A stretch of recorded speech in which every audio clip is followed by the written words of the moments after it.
Ini Bu, Ustaz Ibrahim bikin saya air teh nih. Kan buat air minum. Tapi pakai buat air wudhu bisa nggak? Ya nggak bisa, airnya berubah, kecampur. Disebutnya apa? Air teh. Ya kan? Apalagi laki ibu ngopi. Lah masa wudhu pakai air kopi hitam tuh muka. Nggak bisa. Walaupun dia suci, apa? Buat diminum, tapi tidak mensucikan. Nah, begitu.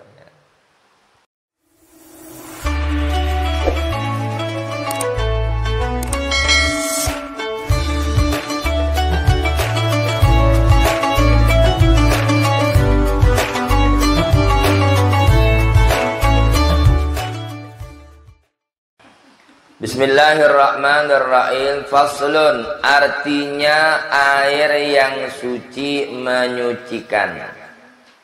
Kita masuk pada pembahasan air. Air yang suci menyucikan yaitu yang belum kena najis dan yang bukan mustakmal. Arti mustakmal sudah terpakai. Jadi secara singkat pada pemahaman air tahir mutahhir, ma'un tahir mutahhir, air suci, emang tuh air udah kondisinya suci, mutahhir juga menyucikan. Dalam kondisi apa?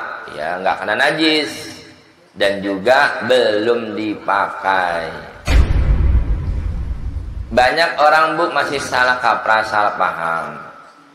Yang maksud belum dipakai itu air belum dipakai untuk mengangkat hadas, baik hadas kecil ataupun hadas besar, atau itu air belum dipakai buat berwudu. Jadi kalau umpama nih ibu rumahnya bak mandinya gede lebih dari 2 kullah, ya kan? Ibu kobok, dicelupin. Kelihatannya logikanya udah kepake dong. Ya kan? Tapi karena dia lebih dari 2 kullah tetap bisa dipakai. Atau kalau bak mandi mungkin kegedean ya. Ember deh, ember. Tahu ember nggak Bu? Ukuran sedang umpama, ada air. Kebetulan tangan ibu bersih, nggak ada najis. Bersih, ibu kobok. Atau mungkin memang bukan niat ibu kobok, tapi ibu mau ngambil tuh gayung ada di situ, mau nggak mau kan kesentuh Bu ya. Airnya kena nggak tuh air sama tangan kita? Kalau bahasa kita kan, udah kena tangan tuh, udah kepake. Tapi bukan itu, tetap itu air, ya kan? Kalau lebih dari 2 kullah, nih syaratnya tuh. Kalau kurang dari 2 kullah nggak boleh. Kalau lebih dari 2 kullah tetap bisa dipakai. Lain hal, ibu ambil air wudhu nih pakai keran, ada ember di bawah. Bekas ibu pakai air wudhu tuh airnya tuh jatuh ke dalam ember tadi. Ibu tampung. Itu kalau umpama gak sampai 2 kullah nggak boleh dipakai, namanya mustakmal. Tapi nanti akan berubah kondisinya begitu mencapai lebih dari 2 kullah. Umpama memang embernya agak tinggi, agak gede diameternya tuh. Kalau diperhitungkan, perhitungannya sama seperti 2 kullah. Kalau saya nggak salah, hitungan 2 kullah itu 60 kali 60 kali 60. Itu kalau nggak salah, saya pernah coba tes itu. Kan banyak di material jual tuh Ustaz Ibrahim. Zaman sekarang tuh bak mandi yang dari fiber. Kotak. Beda sama orang tua kita dulu Bu. Orang dulu punya bak mandi gimana Bu? Nah, ibu bisa berendam. Lebar. Sekarang ya karena ukuran rumahnya tektok, tahu tektok? Ya segitu-gitunya. Bikin kamar mandi gak bisa gede-gede. Ya kan? Beli fiber jadi. Nah itu kamar mandi ukurannya segitu tuh. 60 kali 60 kali 60. Makanya bagusnya ibu nyalain terus kerannya biar dia ngocor airnya jadi penuh terus. Ya kan? Lebih bagus lagi kalau ibu pakai selang. Nah itu. Nanti insya Allah penjelasannya kita ketemu ya. Kita sekarang nyinggung airnya dulu. Bermula jikalau air itu sedikit Yang dimaksud sedikit apa tuh? Kurang dari 2 kula. Tuh maksudnya. Pokoknya air yang takarannya nggak mencapai 2 kula itu dipahaminya air sedikit.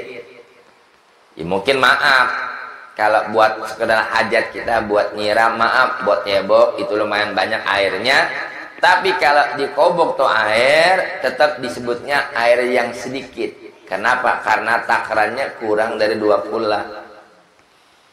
Maka jika hendak bersuci daripadanya, maka jangan dikobok tuh, jangan dicelupin. Kenapa? Karena tuh air kurang dari 2 kula. Jadi usahakan ibu ambil pakai gayung, itu keran biar nyala terus, biar ngocor. Ambil, ya kan? Ibu mau wudhu nih, bawa pakai gayung. Usahakan wudhunya agak jauhan dari tuh ember, supaya sisa-sisa bekas dipakai basuh muka, basuh tangan enggak berbalik lagi ngumpul ke ember tadi. Jadi enggak kecampur sama air yang sudah terpakai. Nah, itu maksudnya. Maka jangan dikobok di dalamnya menyuci atau mengambil air sembahyang atau mandi, melainkan dengan gayung. Nah, gayung ada alat perantaranya. Sebab jika dikobok dengan barang yang ada najisnya, apa lagi? Kotor belum tentu najis, tapi kalau najis udah pasti. Nah, itu pahamin dulu nih, tangan kita nih sekedar kotor atau ada najis. Kalau ada najisnya, sayang, ntar tuh air jadi namanya mutanajis. Air yang terkena najis disebutnya mutanajis. Sebab jika dikobok dengan barang yang ada najisnya ke dalam air itu, niscaya air itu menjadi najis, disebutnya mutanajis. Sekalipun tiada berubah rupanya, airnya tetap bening, umpama nggak berubah tuh, atau rasanya, atau baunya, aromanya, ini air biasa aja nggak berubah. Tapi karena tangan kita umpama ada najis, katakanlah maaf, najis yang kering, tanpa ibu sadari di tangan ibu maaf ada tai cicak yang kering, umpama ibu main kobok aja, tadi ibu nggak ngeh nih, nggak perhatiin, mungkin ibu lagi ngambil apa, kejatuhan tai cicak, kebetulan kering, ya kan? Nah, ibu main kobok tangan tuh ke bak, ke ember. Nah, begitu ngobok, nah najisnya jatuh kan? Nah, jadi sayang airnya tuh, jadi mutanajis. Makanya jangan dikobok. Adapun jika dimasukkan tangan di dalam air itu oleh yang mengambil air sembahyang sesudahnya membasuh mukanya dengan tiada niat membasuh tangannya di luar tempat air itu, niscaya jadilah air itu mustakmal. Itu bak yang kurang dari 2 kula, ya. Ibu ambil air wudhu, ibu kobok tangan tuh, dimasukin, ya. Kan ibu mau ambil air sembahyang. Sesudahnya membasuh mukanya dengan tiada niat membasuh tangannya di luar tempat air itu. Walaupun baru kepakainya buat basuh muka doang nih bu nih, bu kobok buat basuh muka, otomatis bekas basuhan airnya kemana? Balik lagi kan, masuk lagi kan. Nah, itu disebut jadi kecampur dengan air yang mustakmal. Jadi ibu mau buat basuh yang lainnya, ganti, jangan air yang itu. Nah, kayak kadang-kadang ada yang suka ngakalin tuh di kamar mandi, di atas bak itu ditaruh ember kecil, suka dibolongin bu, dibikin keran, ya kan? Jadi nyambung tuh, biar nggak boros. Jadi ada selang kecil dari kerannya, kan keran langsung ke bak, dari kerannya pakai selang masuk ke ember tadi, embernya dibolongin, tinggal buka kerannya, wudhu lebih gampang. Atau kalau mau simpel ya udah tinggal dari kerannya, selangnya panjangin dikit, udah ibu tinggal buka keran, jadi airnya langsung dari selang gitu. jadi ngocor terus airnya.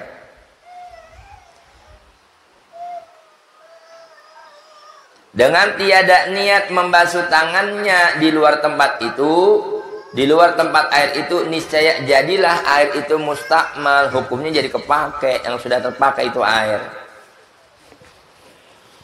Adapun jikalau air yang banyak, yaitu sekedar beratnya 350 kati, itu hitungannya orang dahulu tuh, yaitu yang dikata 2 kullah. Jadi kalau mau 2 kullah hitungannya itu sama 305 kati. Maka tiada menjadi satu apa-apa jika dikobok. Intinya kalau takaran airnya ya 2 kullah, dikobok nggak apa-apa. Tuh.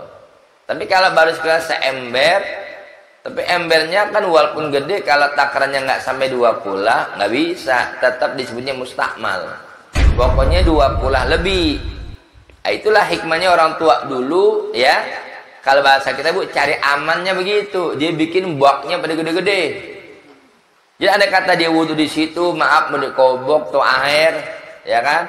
Jadi aman, walaupun airnya kejatuhan air yang udah kepake aman. Kenapa? Karena lebih dari 2 kullah.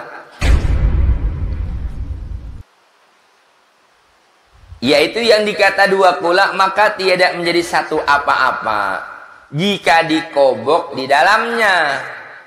Kalau kondisinya normal, artinya apa? Enggak kemasukan najis. Melainkan jika berubah air itu dengan najis. Tadi saya bilang, biar kata dikobok airnya lebih dari 2 kullah, tetap kalau kejatuhan najis, kena di tangan ibu ada najis, maka jadi dihukumi semua airnya apa? Mutanajis, sayang. Maka jadilah air itu najis. Adapun apabila hilang berubahnya, maka jadilah ia suci kembali adanya. Makanya nih umpama, maaf, kamar mandi ibu masih, syukur Bu, zaman sekarang alhamdulillah kamar mandi umpama ya kan, udah kebanyakan kan pada rapat Bu atapnya ya. Beda sama yang dulu-dulu, kadang-kadang ada kamar mandi di luar suka masih ngablak. Artinya apa? Masih ada lubang angin, kadang-kadang tuh cicak pada masuk kan. Nah, kita nggak ketahuan tuh.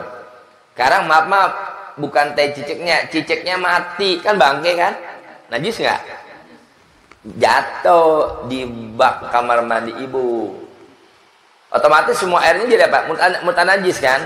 Nah, caranya permasalahannya, ambil aja tuh cicak matinya pakai gayung, buang. Airnya kan mutanajis. Caranya ibu kocorin airnya, kerannya buka terus, biar dia sirkulasi terus. Ya, luber Bu. Biarin. Sekira-kira ibu yakin udah mulai agak bening, aromanya udah agak hilang, ya kan? Apalagi nggak ada rasa-rasanya. Nah, itu balik jadi suci tuh. Ya kan? Kalau yang sekiranya kejatuhannya nggak terlalu gede, cicak. Tapi kadang-kadang ada namanya orang kan beda-beda Bu ya. Ada yang gelian, tahu gelian?